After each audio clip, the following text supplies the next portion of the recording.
Welcome, ladies. Welcome to our Face Forward Summit. Today, we will be talking to Patricia LeBlanc, Patricia Elizabeth, and she is here to teach us all about money. Who is excited for money? I know I am. Welcome, Patricia. We are so happy to have you on the show. Thank you so much for having me, Link. I'm so looking forward to our conversation today because it's going to be so much fun. Yes. It's a slightly different one. So this show, Face Forward Summit, is all things beauty. We talk about our self-care. We talk about self-love. We talk a lot about our connection to our feminine and the spirituality. We talk about personal development and how we position ourselves in life as women. But today is going to put a little new spin on things, and we'll see how money is connected to all of that. So I'm really excited for today's topic. And ladies, I want to make sure that you know who is speaking to us. So Patricia is a manifesting expert. She is abundance consciousness activator, and I want to hear all about that later. She is a spiritual teacher, and she's a best-selling author. And I know, Patricia, that in 2004, something happened for you that completely changed your life. And I would like to start with that. If you could go back to that time in your life and kind of tell us what started it off for you. Perfect. I'd be happy to share. So in 2004, I was diagnosed with a major clinical depression.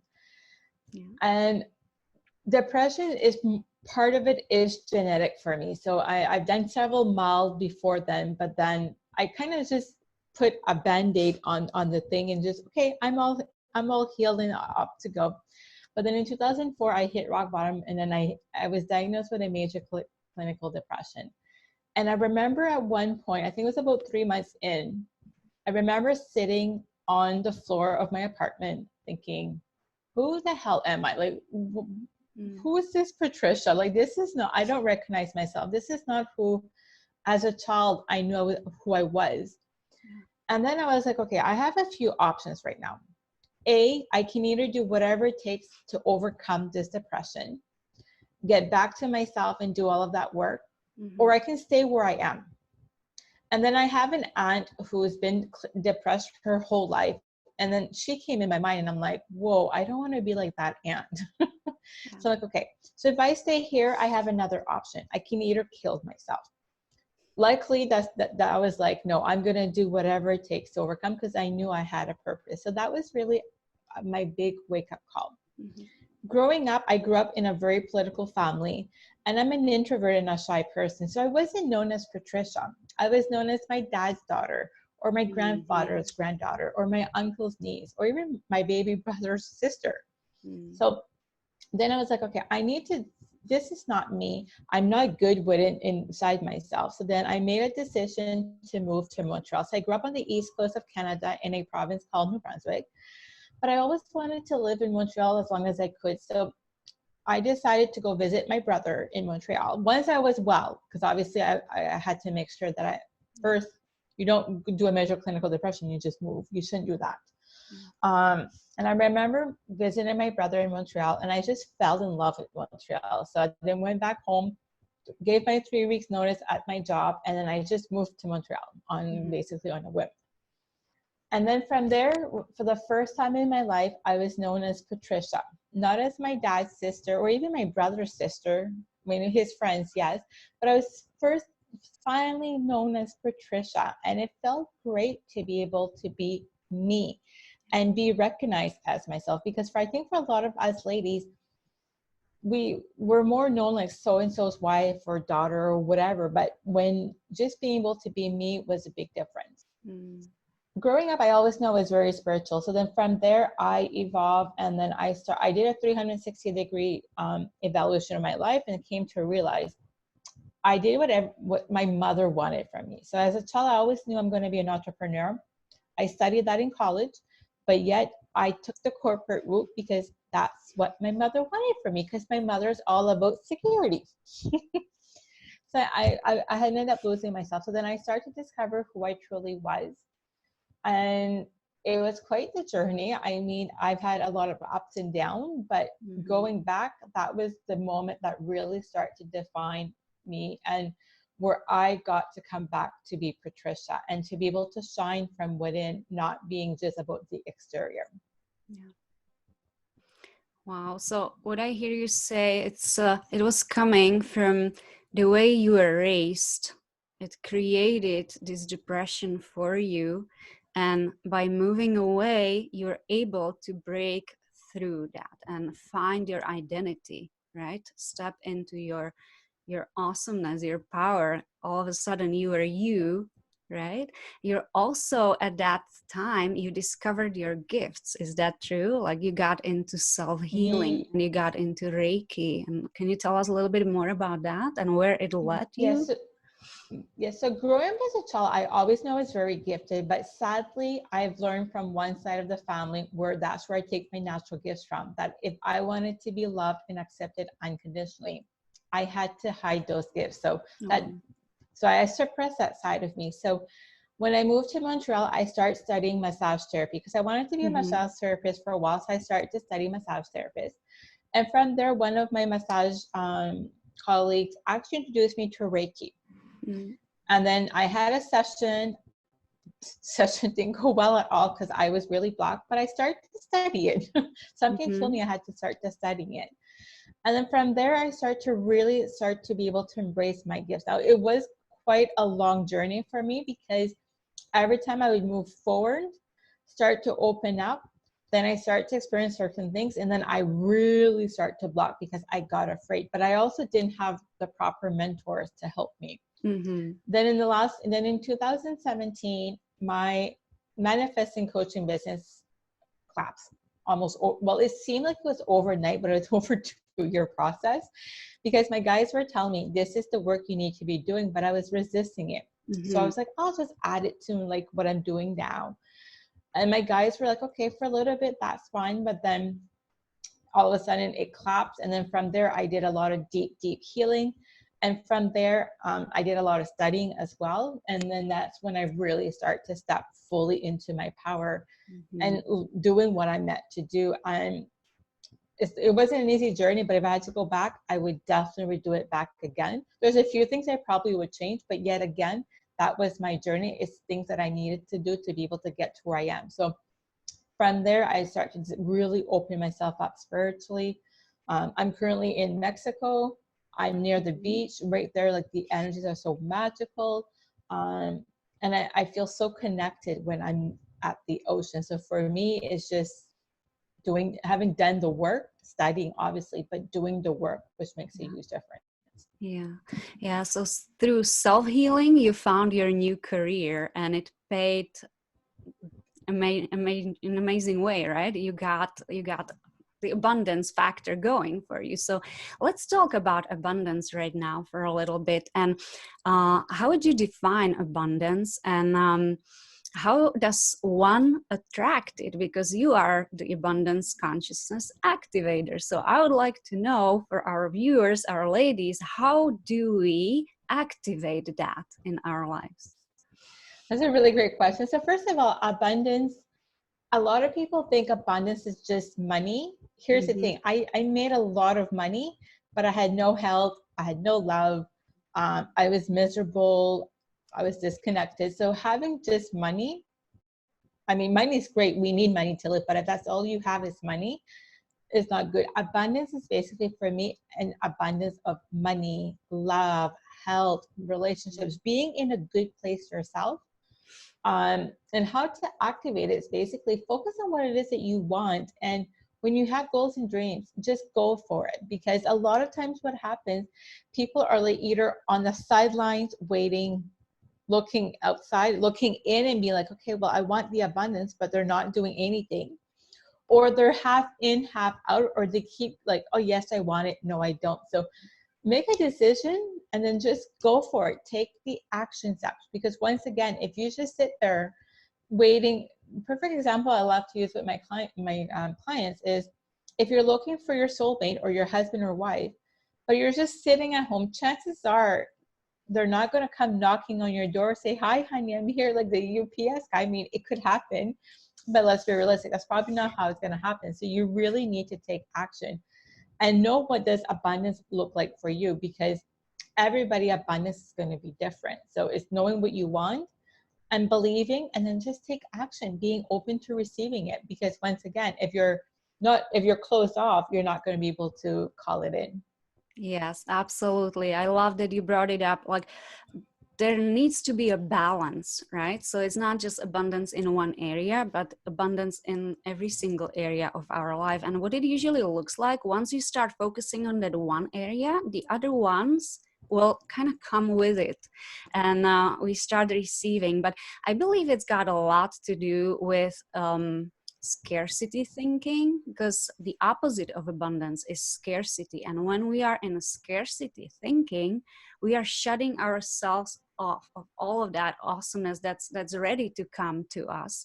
We are blocking it. We are not allowing it. And how could scarcity look like is typically, and many of us grew up with that limiting belief: I am not good enough, I do not deserve, right? And it could have been something little that someone told you when you're a little girl, and or they put you into that situation excuse me, that you said at the beginning of our interview, where you were someone's sister, someone's daughter, someone's niece, right? And that's how you grew up. Well, as a little girl, you make it mean that I'm not good enough, I'm only someone, but I am not me, I am not Patricia. Where do I get to be me, right?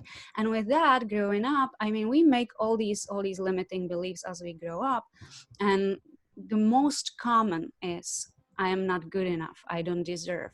And so most of us live in that scarcity thinking most of the time, not even realizing that. And how it could show up in our lives, and I see that a lot with my clients, my skincare, my beauty clients, when we talk about how they live their life and where their priorities are. And when it comes to self-care and skincare, that's usually the last thing on their list, because they need to take care of their husband, their children, their aging parents. They need to do this, they need to do that, community work, job, career. But when it comes to them, right, it's the last thing they wanna talk about, or they want to even think about. So that means you are not making yourself a priority. You're not believing deep inside that you deserve it, and that you are good enough, and you deserve to be your own number one today, and everybody else can wait, and everything else can wait today, because today is you day, right? You get to take care of you. So this is like the opposite of what you are talking about. And how do we break through that? What does it usually take for us to realize that we operate from scarcity thinking, and how do we break through it? What does it take? So that's a really good question. So a lot of times what happens is we have to hit rock bottom. Unless you're doing this deep inner work yourself, most times is you'll have to hit rock bottom. So either like for me in 2017, my very successful manifesting coaching business almost overnight collapsed, right? Or when I did my major depression, or for some of us, it's just, well, I'm not able to manifest. Nothing ever happens. Well, here's the thing. If you're putting everybody else before you, automatically you're sending a signal to the universe. You are not worthy of what it is that you want, because you're putting everybody else in front of you. Yeah. And it's not necessarily your fault, because for a lot of us, that's a program we got as a child, because for a lot of us, we were told that, you know, you could be seen but not heard, or you're a woman, everybody, you have to make sure you take care of your husband, depending on how old you are, or your children, or whatever. So when you're putting everybody else in front of you, automatically you're sending a clear signal, I'm not worthy, I don't deserve this. But in fact, you should be putting yourself first, because when you put yourself first of all, you're teaching your children respect, that they're worthy of it. But you also have more to be able to give to other people, because you're putting yourself first. Because at some point, when you're putting everybody else before you, you're going to start to resent. So not only is saying a single, I'm not worthy, now you're coming from an energy of resentment. So because you're resenting, you're vibrating at lower frequencies. So that's all you're going to be able to attract more of. So it's going to be hard to be able to attract abundance. It could be like, you know, sometimes you'll get like anger and shame or whatever. So when you're vibrating from all of that, it's really not good. So like I tell people, start by putting you first. And that could look, when you're not used to doing something, take 5 minutes and do something just for you. If you have to go to the washroom and lock the door, especially if you have children, lock the door and just take that time for yourself, do it, or go outside. I know right now it's hard to go outside, but still take that time daily. And eventually you can take longer periods of time, because if you're not used to putting yourself first, telling somebody go to the spa for a whole day may be really difficult. I know for me it's not, because I love the spa. But it's starting to put yourself first, right? And stop and ask yourself, am I putting everybody else in front of me? If you're not feeling happy, if you're feeling like resentment or you're drained, that's probably a sign that you're putting everybody else in front of you. And then energetically, once again, law of attraction, it's all energetic when you're manifesting. So you really want to start putting yourself first, ladies. And even if you're not used to it, take 5 minutes and then work your way up. But really, you need to put yourself first, not only for your children you're going to teach, you're going to be healthier from inside. And you're sending a clear signal, you're worthy for what it is that you want. So yeah, I mean, obviously when I work with clients, I also do energetic stuff behind the scenes, but really just start taking me time. Mm-hmm. You'll start to feel that you're worthy, you deserve, and tell yourself, I am worthy. There's enough abundance for everybody. So there's enough money, there's enough love, there's enough health, there's enough of everything. So when you start telling yourself that and you start putting yourself first, like I said, take the baby steps if you need to, but start putting yourself first. I keep nodding because I lived through it not that long ago. I've been through a transformational workshop that took almost a year to complete. And during that time, that was my time to realize all that. And I was one of those women or people who believe I don't deserve, I'm not worthy, I'm not good enough. It was all there all the time without me even knowing, subconsciously playing. And every single breakdown I had was because of that, because it always came down to this, like, why are you being this way? Or why do you act that way? Or why did you just say this? Because, and when we started to dig, it came down to this, I'm not good enough. And I cried so many times around it. And then I started this process of every single morning when I put on my makeup, which takes 10 minutes, I turn on YouTube and I turn on positive affirmations, I am affirmations. And you can just, go to YouTube and put I am and see what's going to come up. It's so many of them. They are so great. And as I put on makeup, it just goes and it just lands. And I don't even have to make any effort, to memorize it or to repeat it or any, it just comes. I just let it land and I just do my thing, and I do it every single morning. And it led exactly to what you were talking about, that the raise of vibration. I felt excited about that specific time of the day. It feels good to give to myself. It feels good to look at myself. It's like falling in love with myself. And that's such a beautiful experience, because once you have that relationship with yourself that before was impossible, I couldn't see it. I couldn't even phantom how would it be, or I just didn't know how to get it. It was not in that realm of possibility for me because I didn't know it existed. But when I started feeling it, it all of a sudden opened up this amazing new realm, right? I am someone, I can speak, people actually care about what I get to say, and all of a sudden it starts falling into place and you start seeing yourself in a new light, and then becoming your own priority becomes more and more natural. And you can start with short 5-minute a day practice. You can have I don't know, every time I do something great or something turns out the way I want it to, I'll reward myself for it, right? You can start with these little games that you play with yourself, but it becomes natural in a while, and pretty quickly actually. It becomes natural and it becomes something you just do. And then that self-care, that day in the spa, that, okay, family, today you're gonna be doing something else. I'm taking myself out on a date and I'm going to, go to a spa, I'm going shopping, I'm going come home happy after that. I just need me time. So that becomes norm. And then, yeah, when our cup is full, then we can attract whatever we want to attract. And so many women have guilt around this. So many women feel, again, like it's not for them, or they don't deserve it. But it also is around money, right? Like a lot of people believe that money is is evil, or it's bad, or they have guilt around money. And I want to talk about money for a little bit with you. I want to know what your take on that is, because I see money as very important instrument in our lives. It's here for us to, live in a place we want to live in, take care of our aging parents the way we want to, send the kids to schools that we want, they deserve, and we know they deserve, and we want them to go to. So to me, money is like great, but not everybody has that point of view. So could you please help our viewers with that if they struggle in this area? So for a lot of us, we were told that, having money makes you evil, or maybe you knew somebody growing up who had a lot of money, but they were a bad person. So you're associating having money makes you a bad person because that person was bad. Here's the thing. Money is not going to make you a bad or good person. If you're deep down a good person, money's going to make you a good person because you can actually donate. Now, if you're a bad person deep inside, money is just going to intensify that. But money really, it's just energy. It's not good nor bad, unless you choose to make it like bad or good.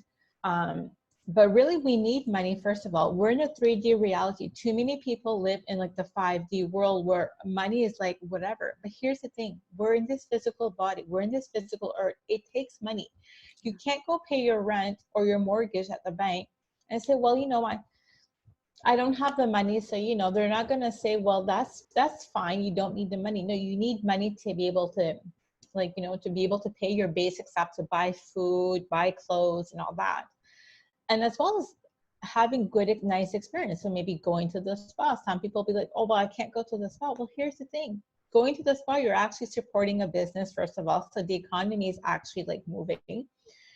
Because you're going to the spa, well, somebody has a job, right? So it's all thinking about all of that money is not good or bad. Or a lot of people will think that, well, if I have money, I'm taking from somebody else. Here's the thing. There's enough money for everybody. We could all be billionaires, technically, if we all wanted to be. I mean, that's a whole different discussion, but you're not taking from somebody. I mean, unless you're stealing from somebody, then yeah, then you're taking. But I'm sure the listeners here, there's nobody here that would do that anyway. So you're not taking from somebody else because you have more money.